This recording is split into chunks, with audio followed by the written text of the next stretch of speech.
Where do you think we're going to play today? I have absolutely no idea. I can tell you that it's not going to be Border or Oregon, as those were the maps that these two teams played in their last play days. Looks like it'll be Coastline, and all right, that's a pretty exciting one. We're going to be treated to some similar action to what we saw on Consulate, as these maps play out similarly. I can never say that word. Keep in mind, Penta, this is going to be Penta's, their second time playing Coastline. They played against Empire here, I want to say.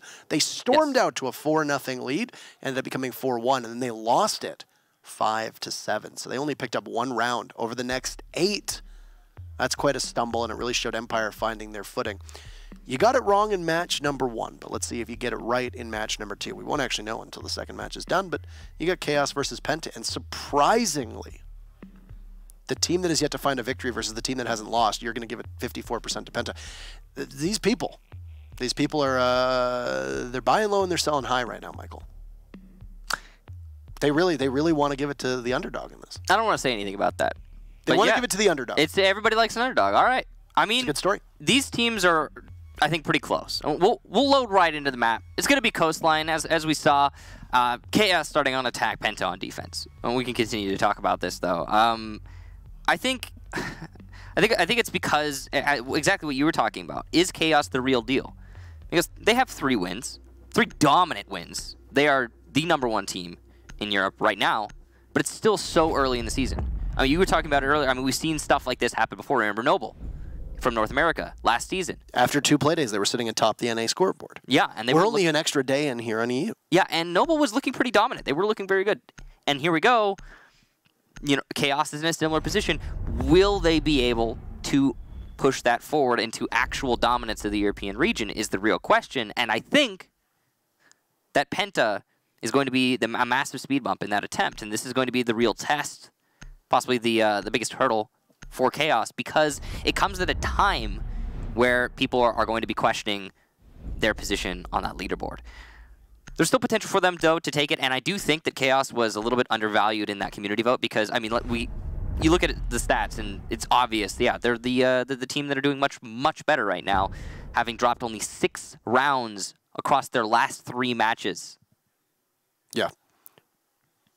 An interesting set of bans here that we see. So ban number 1 is going to go to Glass. Ban number 2 is going to go to Montaigne. Ban number 3 will go to Mira, and number 4 will be Maestro. So the same defensive bans that we saw. The only difference is that instead of a Ying being banned, which is funny enough because you've got Hungary playing, you're going to ban a Montaigne instead. Now, Penta, when they go on to attack, have been working Montaigne into more of their strats, and they haven't. We've seen Hungary run Montaigne on Coastline. We've seen Hungary run Montaigne on Clubhouse. Just as 2 recent examples. So I would imagine that we're probably going to see Chaos maybe pull out a Ying. That would be my thought process behind that. Or they're more comfortable dealing with a Ying when they go to defense than they will be a Montaigne. I mean, we'll find out, I suppose, when we actually get to it. I do agree that the Ying not being banned is curious on Chaos' side, but clearly they know what they're getting themselves into, and I'm not surprised about the Monty ban. That's the thing, is while I am surprised about a lack of a Ying ban because, as you said, Hungary, I mean, if you're thinking about Ying players, he's the player. But Monty is, and has been recently, one of the most powerful operators on the attacking side for many maps, as he allows you to do things that no one else does. I mean, he's got counterpart. He's got operators you could play if you don't have a Montaigne, for example, the Ying, the Glass. You know, the operators that are just going to be able to take control of an angle, no matter what. And Blackbeard used to facilitate that same role or inhabit that same role, but he's a little bit different now. He's more for like the long angle play and a little more passive, I would say. He can do the same thing. Anyway, moving on from that, the Monty band is not terribly surprising to me. Now, overall, the setup here from Penta, the operators make a lot of sense. We're going to see a lot of pulse on this map, and it's one thing I love about Coastline is the pulse play. See Ravon there starting things off in that aquarium, or aqua as it's often referred to as. This is a very powerful position if played correctly behind the aquarium bar. If you have an ADS and you play it, again, properly, then you can hold aquarium solo. But it is one of the more high-skill positions that you see played, as it's easy yet difficult for the attackers to deal with somebody in that spot. It mostly comes down to what Chaos is going to do to try and counter it, assuming they go for an aquarium push. It's not a guarantee. Looks like it's going to be the Buck, though, pushing in underneath. So that would be their attempted counter if they choose to use it. Vitaline in a good position. Drop down open, though, is going to make his life a little bit more difficult. He has a good amount of vertical control with relative ease, thanks to his operator there. He can open up that rotation so he doesn't have to use the hallway and expose himself to Blaz on blue stairs. One thing that Chaos has been exceedingly good at this season has been fighting for crossfires and trades. And, well, Vitaline is going to just cut Sir Boss down and say, no, thank you, no, sir. This might be an opportunity for some damage to be done, but just a little bit off-site. Also, with the phone calls ringing, Vitaline might be within range to hear Ravon. Not too far off. And there you go, prone and awaiting the possible pulse. But you're getting another pre-placed frag grenade that's going to go off. Copying Waka, I don't know if you saw his tweet, but an incredible performance. That's a great shot from Renewals. Not only have been the ability to fight for trades been really strong, so you're going to see a collision course here, and that's easy for Ravon after Vitaline had already been softened up earlier. And Ravon capitalizing on that, but the pulse will walk away. He'll lick his wounds. Secretly finds another kill, and Penta hurting at the moment in a 2v4. Hungry in a good position here, all things considered. He's got a lot of holes being opened up underneath him, but his teammate Blaz in the hallway is going to take down Renewals, and that'll bring it a little bit closer to winnable here for Penta. Both of these defenders have full HP, or at least mostly full. Hungry's taking a little bit of damage, but enough to work is the point. Crips working his way up the blue stairs. An excellent shot through the wall. The Tracer's not even there because of the silencer. He will be refragged, though, by Hungry. And Hungry's going to get a second into 1 versus 1. Hungry could do it. The perfect weapon for it, but Red Groove wins regardless. What a push from Red Groove, and Chaos take the round. Way too close for Chaos, all things considered. Way too close for comfort, too, if I can say that. Yeah. That round was almost completely over in a 2v4 if they couldn't put it together, and Hungry almost played that perfectly while being given the ability to do so in part thanks to Chaos's mistakes. Now, I was going to say that on defense, one of the best things that we've seen at a Chaos, and I think this was really highlighted in their matchup against Mocket on Villa, though Mocket has been a team who so far this season have simply not found quote-unquote it, and they will need to find quote-unquote it at some point if they want to start climbing back up those standings. Yeah. So hard to tell, as always, with how much was simply just falling onto Chaos's excellent preparation versus the inability to close things out on side of Mocket. But over the other two matches from Chaos that we've seen, they, number one, they got a team ace, by the way, just as a quick note here. Nice to see a team ace. Nice to see a team ace. They've done a great job of being able to fight for trades and draws and playing and moving as a unit. On attack, one of the things that they do so well is they can entry really quick, and they always seem to find the part of the maps where they have time and space to be able to, oh, that's new. I like it. That is nice. I like that a lot. So yeah, it looks like we will be having a rehost due to potentially a sound bug is what it looked like there. Yeah, it did appear that that was the case. Also, I have to correct myself in the first round. I said silencer instead of suppressor. Yeah, so I feel bad about that. That's okay. You shouldn't. You know what you should feel? You should feel badly, because saying bad is in the mechanism in which you use to feel performs inadequately. Okay. No. I had your back there, don't worry. So I should be the one patting you on the back. We're going to have a, well, not, but we're going to have a rehost, and we'll get everybody back in as quickly as possible. Yeah. First round, going to Chaos, but it was very close. I have been stopped now twice trying to expand on my thoughts. Let me just wrap it up really quickly. Not only on defense have they done a great job of establishing crossfires and being able to hold down the fort, and if somebody's peeking, they can get that call out really fast. This was something that we saw from Renewals doing so well on Villa when he was playing as Maestro. And secretly as well, doing follow-up work on support, was that when there was a call made from Chaos, they made the correct rotates and they were able to get the kill almost every single time without losing that much utility, without losing a body in the process. Now, on attack, something different happens. Obviously on attack, you can still fight for trades and coordinate your attacks, etc. But the one thing that Chaos has excelled at is their team play to get in the building and take map control. Be it great droning, be it good coordination, be it good comms, has been incredible so far. Yeah, I think to build on what you're saying, one thing that really stands out to me on the note of that team play is, for example, the buck that went downstairs there. Well, I believe it was Ravon. I didn't actually catch it, but the buck that went downstairs Vitalin was the buck. It was Vitalin, thank you. Ravon was playing on Pulse. Yeah, and Ravon is also on the other team, so. Unless they made a swap at the last moment. Nope. So, anyway, Vitalin managed to push his way in downstairs, and he did it so efficiently, but he didn't do it because he was just rushing in without any information. It was great information gathering by his team, by himself, before he pushed into that south lobby and into Blue Bar. They had a full understanding of what was going on downstairs before they actually committed to taking downstairs. And that, to me, is building on what you were talking about with the communication, the coordination on Chaos' side, being very, very impressive. Because they don't overcommit to any particular role. They just do what is necessary. And we're going to head into the game there for you. It's going to be the double bar, which was the site selected the last time we were here. The thing with Coastline is that really good and strong coordinated teams. I'm going to have to go to the thesaurus to look up coordination, by the way, for synonyms, because I feel like I say it a lot and I've said it a lot. I mean, it's appropriate. I think it's appropriate. But you're right. Apropos.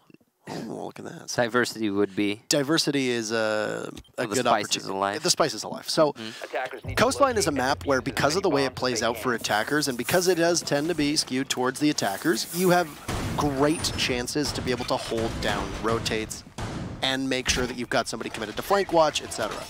Unpredictability is possible on defense, but I feel like unless you're doing absolutely brainless plays, which we saw in our first match a couple of times. We've seen over the course of EU, who typically known as and touted as one of the most technically proficient and strategic regions, have gone for more unpredictable fragging roles. I think that Coastline it's difficult for you to overwhelm your opponents on defense because of the way that the attacks play out, and just simply because of the way and by nature of this map's design. So that's something that PENTA, who are an aggressive team and will often confound and overrun their opponents with their unpredictability, I think that's something that PENTA might struggle on here on defense. We'll see the difference that really comes in on attack, but PENTA's still going to have, 5 more rounds, well, 4 if you don't ink out this one, to really show us what they can do. Red Groove been doing some great things on Dokkaebi over the last round. Was the one to end up clutching it there at the end. You can see that Chaos is going to start with a VIP and Master Clear. That's pretty standard. The North Balcony is a good position to do all your drone work from and then be able to spring immediately into action right after. Looks like Chaos's main focus is top floor control. As you can see, Crips has taken some damage. Did not see what it was from, but it's very likely he was trying to challenge enemy there and paid the price. But luckily, for Crips, not his whole life being taken away, and will be able to continue playing this round. Possible he could get a reset as well later on. Vitaline downstairs, south lobby. He is the closest to the bomb site right now, looking for a potential frag on the rotation through the drone hole, though. Secretly going to be fighting onto enemy and will lose even more HP. The Jaeger doing some great work for his team this round. Red Groove getting 2 kills in a row. If you count the last round, will take down Serbas, and that's going to put Chaos in a 1-man advantage. All right, so it's secretly very, very close. He's going to get traded out from Bloss, not looking, and it goes for a double play.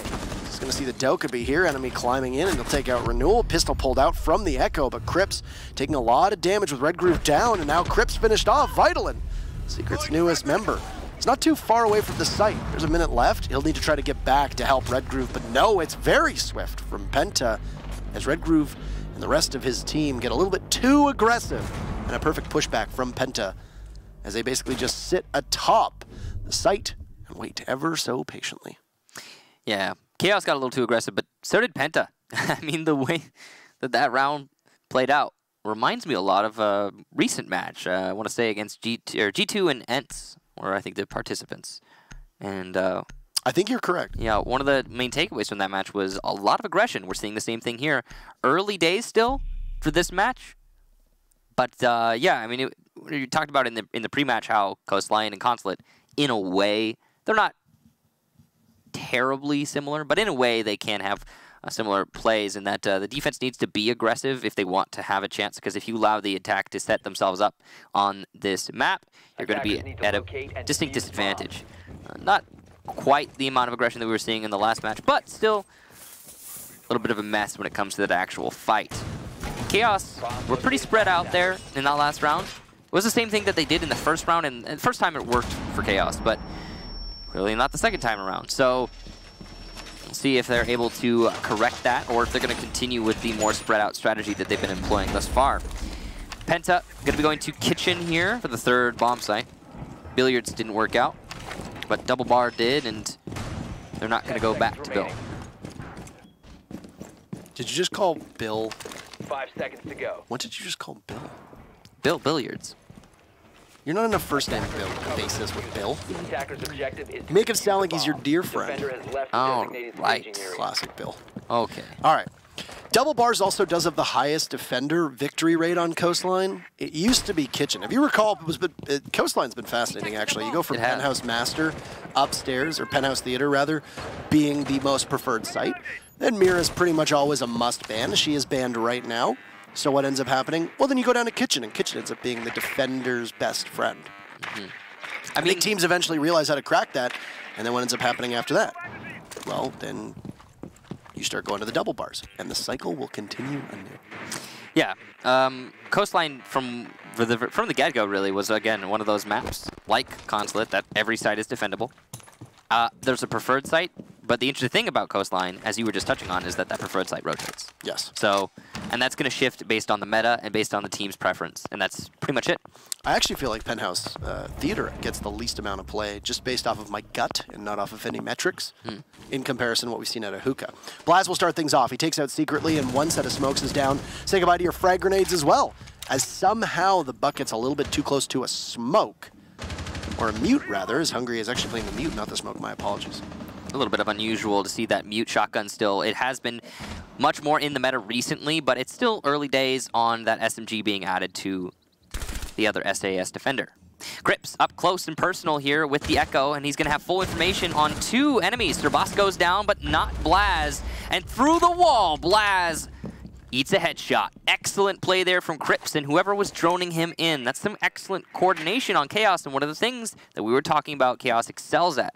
When they come together as a team, they're able to do some amazing things. The reason they lost 2 picks, though, in my mind, is because they have been so very spread out so far in this round, in the previous rounds. And that's why it's 3-3 and not 5-3. We'll see if Chaos, though, are able to win it regardless of having an even man count and only 1 minute. Attacker's bomb diffuser has Map control being taken from above as they circle on top of Kitchen. Now keep in mind that a lot of this floor is destructible given the fact that there's no hatch that does aid the defenders, which is why Kitchen does tend to be a preferred bomb site for some certain teams. Got even contest here in the final stretch of round number 3 as there's 30 seconds to go, 3 members on each side of it, and we're in round number 3. Funny how it always works out that way. Oh, Chris coming so close, and he'll actually down Hungry. Excellent ping from Chaos. That'll be his 3rd kill as well. So he's looking for even more. And amidst the smoke will be Ravon. He runs right in, but he'll get felled by Red Groove. No ace is going to happen here. Successful plan on Chaos' side of things, and as the smoke clears, enemy will appear in a 1v3. Can't tell if there's a Claymore down. His enemy will go for the defuse, and he's going to stick it. He's going to hear some shots from outside, and he'll tussle with Renewals, but the IQ will cross over the doorway, and Chaos will pick up their 2nd round with a successful plant to boot. All in all, a really good round for the Swedes. Excellent job there. I think Crips really opened that round for his team. A lot of that, though, does come down to whoever was droning for Crips, realizing there was an opening, an opportunity to push into media room without any challenge. Get those 2 kills. Once they had the 2 kills, they had top 4 control, and with top 4 control on Kitchen, you can do a lot. Despite losing the buck early on, Chaos were able to use those Ash charges to facilitate entry into the site, and actually Ash herself, Crips specifically, got a kill through the floor without a charge based on what looked like just a pre-fire. I'm not entirely sure if there was a mark. I did not see one myself, but yeah. Just looked like Crips with some good game sense there to get that kill, so props to him for that. Not only opening up the top 4, but also opening up the defense of the bathroom, and by proximity, delivering. So, Chaos in dominant form so far, but Penta definitely not out of this. And they managed to get that 1 round in the bag, so they're in a comfortable position somewhat. They'll be going back to Billiards, or Bill, and last time they were here, Penta did lose this, but if you'll recall, it was a very close round, and I have to say I was expecting Hungary to clutch it at the end there. He had, in my mind, the advantage. He had full HP.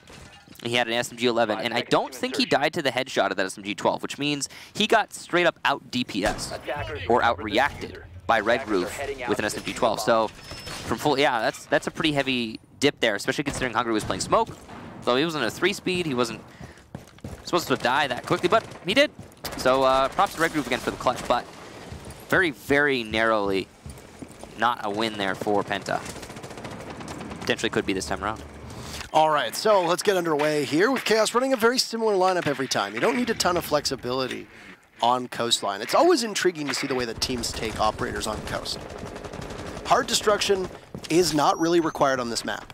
It might hold the distinction as the only map where we see teams consistently running operator lineups that lack a hard destructor, be that a Thermite, a Maverick, or a Hibana. Because of this, you see a lot more Zofia play and Ashe in conjunction with one another, which isn't always common. You also have an opportunity for smoke-based operators. Capitao, you have a Dokkaebi, you have a Blitz, possibly a Montaigne, a Jackal. And in this case, Buck is almost always a mainstay too. You've got Chaos, you see, with quite a number of those operators in their midst. You see Chaos has actually found a good position to flank these players by Sandwich, and equal damage being done here, but Blaz is the one on the floor. Enemy's able to get the first kill, though, and he might be able to retrieve Blaz. Secretly has an opportunity for 2 kills if somebody drones for him, but it's not going to happen. Blaz back into the fight and secretly missing an opportunity that he didn't even know he had. Red Groove pushing his way into the side entrance now, trying to pick up Crip's role after he lost the fight, but Blaz is going to get the kill onto Secretly, and Penta have successfully held on to those double bars now and countered the roam clear from Chaos, which is going to force Chaos to reevaluate their take. They can commit to this roam clear and get lucky, or they can try going for the anchors. But it's going to be more commitment on the roam clear side. Ravon is going to punish renewals because of that, and Chaos now in a really bad spot. 2-5. It's going to be a difficult round to win. Vitaline, once again, so close to the site, but with no teammates to support him, will get the first kill for his team and has control of the A-bomb site because there are so many roamers, but he's eaten a lot of damage. And Hungry will finish him off. Zerbos gets the final kill, and Penta take the round, losing only 1 member.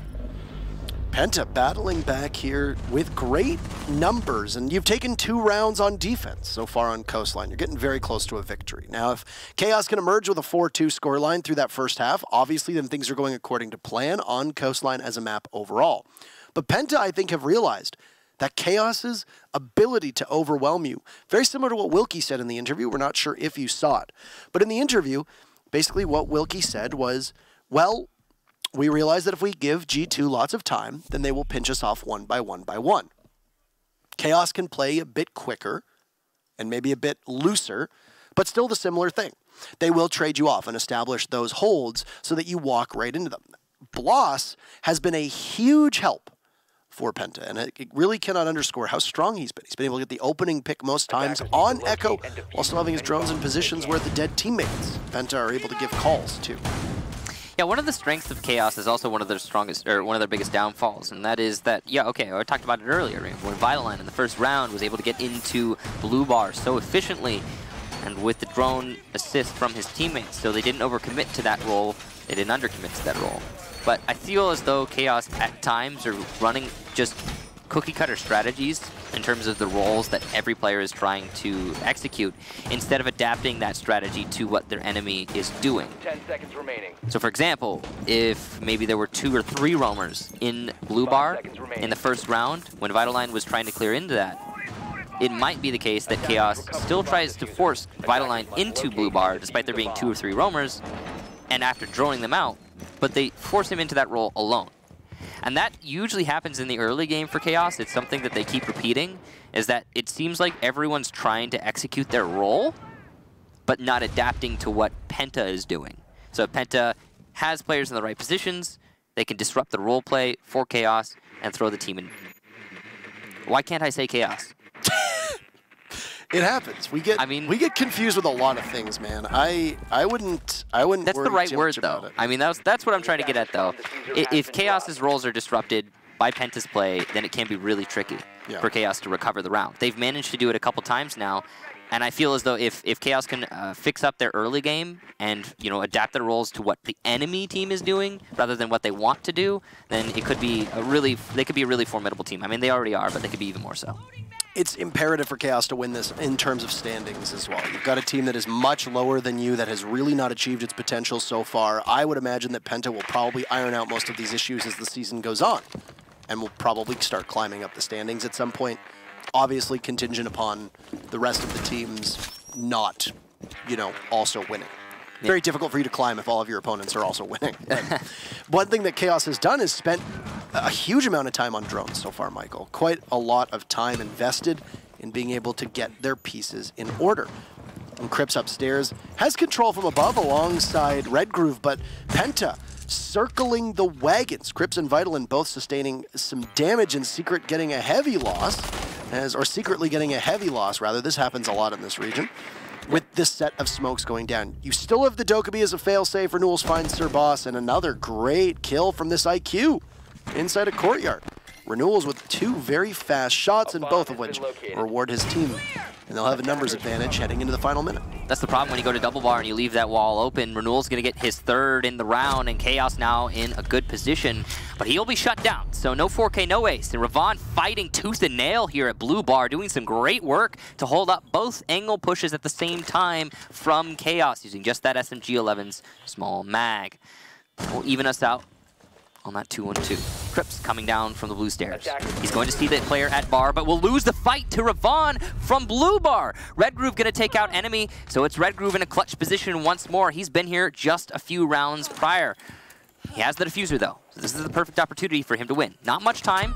And C4 from Ravon. Oh no! Perfectly played from the mute. And Penta will take the round. Really impressed with the recovery that Penta has made, and Chaos will need to figure it out because you've got 3 rounds on defense. You go to attack. You're not going to have the Montaigne at your disposal. I don't know if we'll see Hungry run the Ying, because even when Ying has been available, we've seen Penta fall off of the Ying actually quite a bit. I mean, just in general, Ying is an interesting role. She gets banned, but she doesn't get played. The thing is that I would imagine it's because a lot of teams have figured out how to counter Hungry, especially with the way that he plays it with the shotgun. Keep that in mind. He does not run the LMG, so usually will take closer fights. Yeah, that's fair. I mean, that last round was quite interesting as well. I want to say it was a 4K there from Ravon, played by the blue bar. Managed to do quite a lot of work for his team. Overall, I'm kind of surprised that Chaos managed to lose that one. It felt like they were in the driver's seat throughout the whole thing, but still coming out below. No, it's been Penta reading into Chaos quite well, and I'm not really certain how much of this is just Chaos not being the best on Coastline. You know? It could be that. It's entirely possible. Kitchen as the next site here, and 10 seconds to go. Last time we were here, Kitchen was reloading. Chaos's site. They managed to take it in a win. It's a pretty good win too. They really started to walk away with it when Crips was doing all of that work upstairs, taking those 2 frags on the roamers from Penta. After that, he managed to pick apart the site itself and allow for a plant just inside delivery with Red Groove smokes. So that's what Chaos did here. Last time, it looked pretty good, but they also lost a couple frags early on. And if that happens again, I have a feeling that Penta is going to be able to lock this out.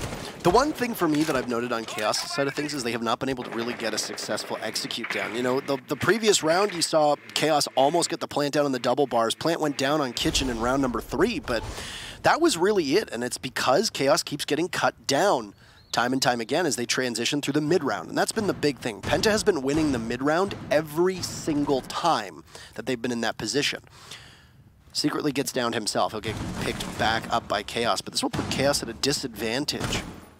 And Crips, just a bit of hesitation there. Could have possibly walked away with a kill on the main stairs. Yeah, he undercommitted to that peak. A little bit of an opportunity miss, but it does happen. Or cool vibe stairs, rather. Main stairs are just out of range. First phone call is going to go off, and these actually haven't been so successful for Chaos either. These logic bombs that have determined the location of the Penta players really have not borne a lot of fruit when you think about it. No, they definitely haven't. Renewal's pushing his way through luggage. He's looking for a fight. Crips there alongside him on 90. can see they've got good control of the hallway, but nothing else really to say for these for the first half of this round. I would question actually putting Red Groove on another operator. If you're playing him for smokes, then maybe put him on a Capitao, who does see quite a bit of play here. I'm not entirely certain. So, 2 from Secretly, as he's just going to cut people down, hanging on that big window. Sir Boss still upstairs, though. This Jaeger is entrenched inside a theater.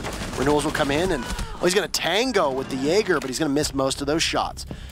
Thank goodness that you have Crips to take Revan down, and Sir Boss still playing inside of Master as he's going to drop, realizing that Kitchen is the site and the place to be. Hungry running out the door will take out Secretly. The Jackal on Repel, very vulnerable and exposed, and a good heads-up play from Penta. There's going to be Crips coming back in, and he'll finish off Sir Boss. That's 2 for the Ash player. And languishing in the main lobby will be Hungry. He sees a tight angle, and that's a beautiful shot on the Renewals through the main door all the way over towards the APC. It's going to be very difficult for Hungry to do. In a 1v2, he almost was able to close the gap last time around. He's going to have to hurry, though, because Red Groove is going to get this diffuser down with 30 seconds left in the round. And there goes the clock, working against Penta.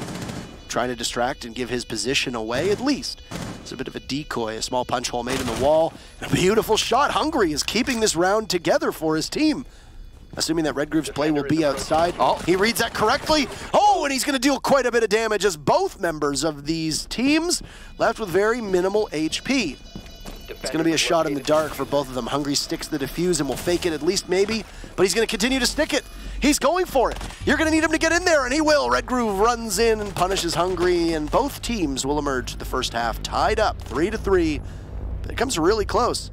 And it was a good call to whoever made it to Red Groove in order to get him towards that diffuser, as Hungry was only a moment away from being able to get it for his team. And we've given Penta a 4-2 lead. Alas, tied up. We'll switch sides. I think it's important to note there in that clutch that Hungry made every single decision correctly. He could not have played that better.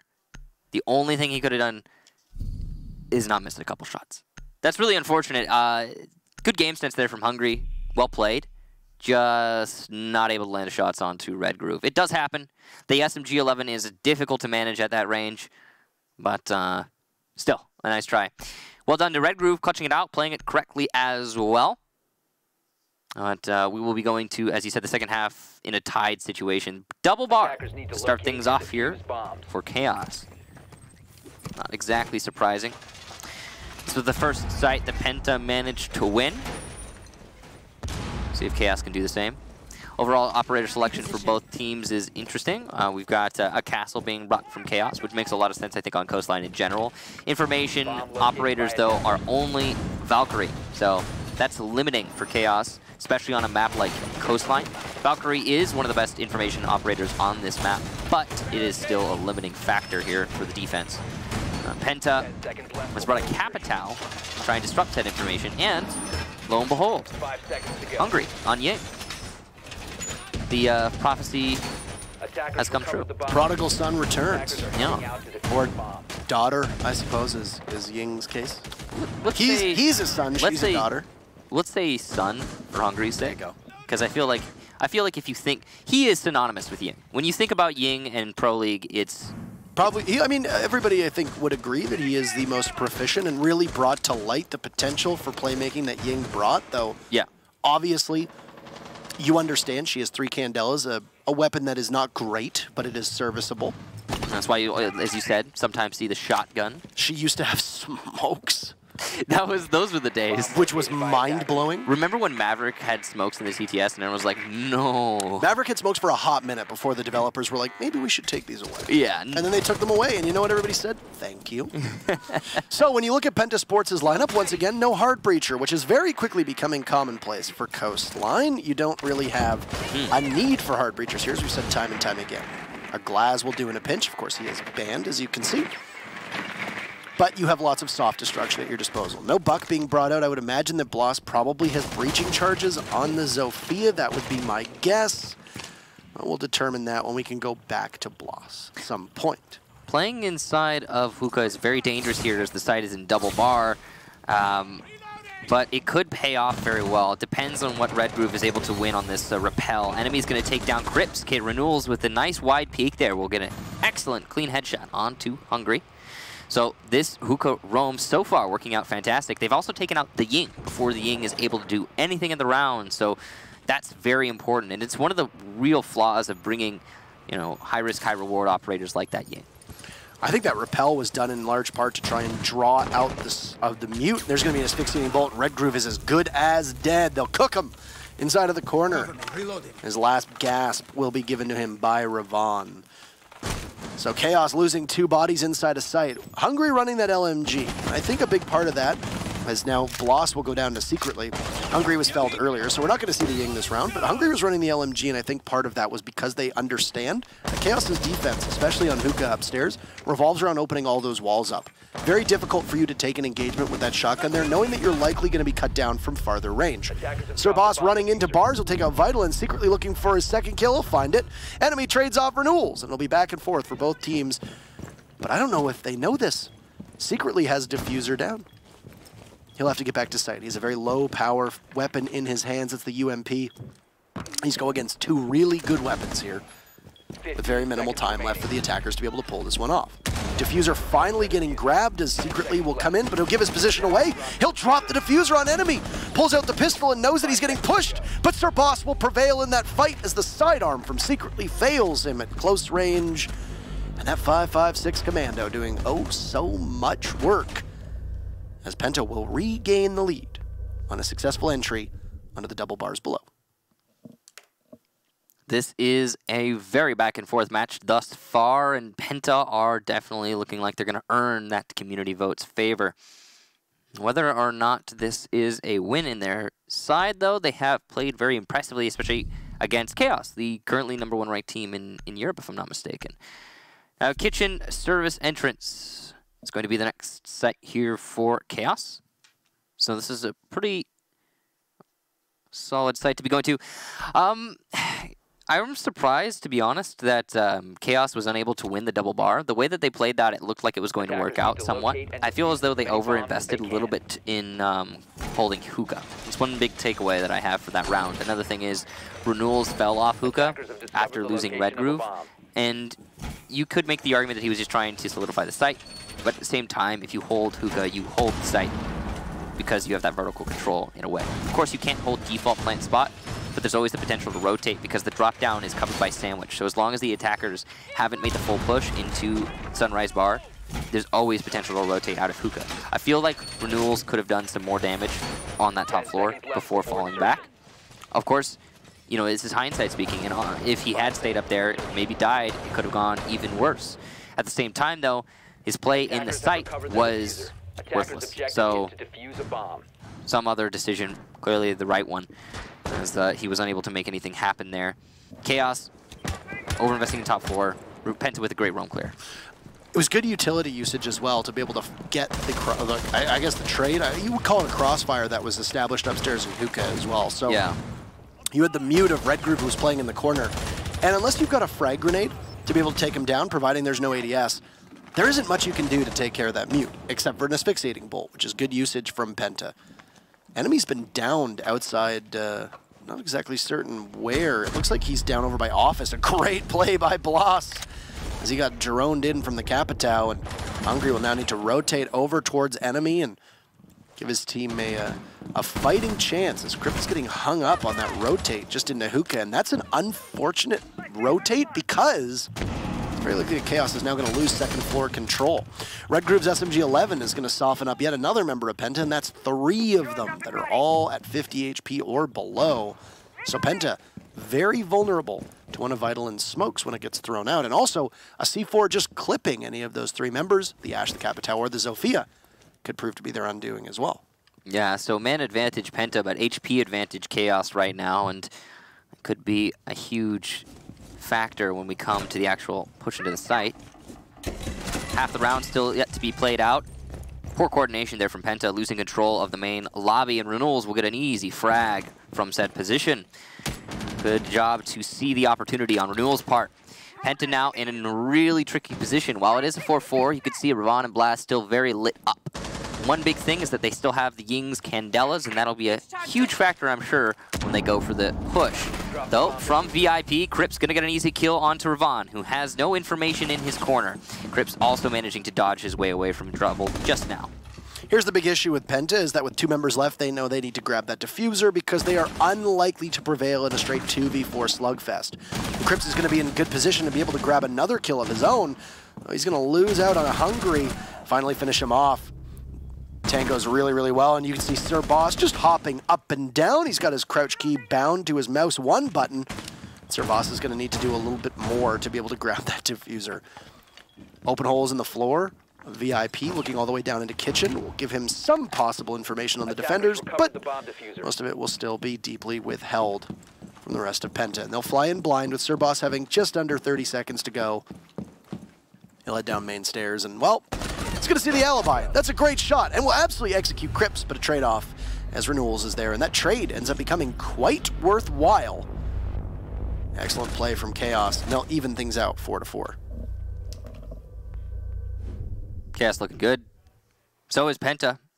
And that's the story of this match. What a close one so far. Double bar once more for Chaos. They went here the very first round and they were unsuccessful. But it was a decent effort. The biggest flaw, of course, again, the anchors were unable to accomplish really anything from Chaos. Compared to the fact that PENTA won both of their bar defenses, and then you look and you see that PENTA, or Chaos rather, has lost their first bar defense, a large part because they were not established well to work with one another. That hookah defense is a really good example of that. The Mute got forced out of Red Groove into the corner, and there was an easy pinch, and it only took 1 shot of that asphyxiating bolt to finish off what little was left of the Mute, which then left the castle upstairs in a position where there was nobody to protect him. You have a low fire rate gun. You don't really have a lot at your disposal. And you basically have to concede that second floor. And the moment they did that, it became very difficult to hold down the double bars. Double bars is usually involving a castle and a Mira for a lot of teams. It's the default set strategy. 10 seconds to insert. I don't know what I think of Chaos foregoing the castle here on this site in particular. 5 seconds to It ends up working out quite well against most teams. The only issue I could foresee is that the attackers bring so much soft destruction most of the time that taking out those castle barricades ends up being a pretty small formality. And I mean, you look at Bloss and Enemy there, it's going to be soft destruction, 4 abilities to take out any kind of soft walls or castle barricades. And that's with Bloss also running 3 breaching charges. So technically 7 opportunities to open up floors and walls and anything they might find in terms of soft walls and soft usage. So PENTA in a good position. I think that's definitely the right choice when it comes to Coastline. Sir Boss going to eat a little bit of damage early on here. So he has been put down to a little under 75. Aquarium control already for PENTA, and it looks like their main focus is going to be that top floor. Obviously, that makes sense. There's significantly less presence on the top floor from Chaos this time around, defending the double bar. In fact, I don't believe there's... Oh, just now, Jaeger comes up to the top floor along with somebody else. Only one of them will be spotted out, but spotted out nonetheless. And you can see this is great information right now from PENTA. They know there are 2 roamers upstairs, and they know that the smoke, it seemed, is playing a default spot in Sunrise Bar. Oh, Vito will fall back, so that's probably the right call from Vitoline. His position was given away. Chaos need to concede map control when they realize that the utility from PENTA has been worn out enough that they won't be able to really transition towards the actual site. Double bars typically requires quite a bit of utility, but once again, that rests on most teams having a castle. Secretly was lined up for a good headshot inside of VIP, but will miss the shots that he needs. Light up Bloss just a little bit, but ultimately turn tail and run, but gets cut down as he tries to flee the scene. And gives a big opening kill for PENTA. Bloss will go into drones, though, and sees the Valkyrie. This is good intel here. Cripps is completely oblivious to this play. And despite all that, Bloss doesn't hit Cripps once. He had everything going in his favor, but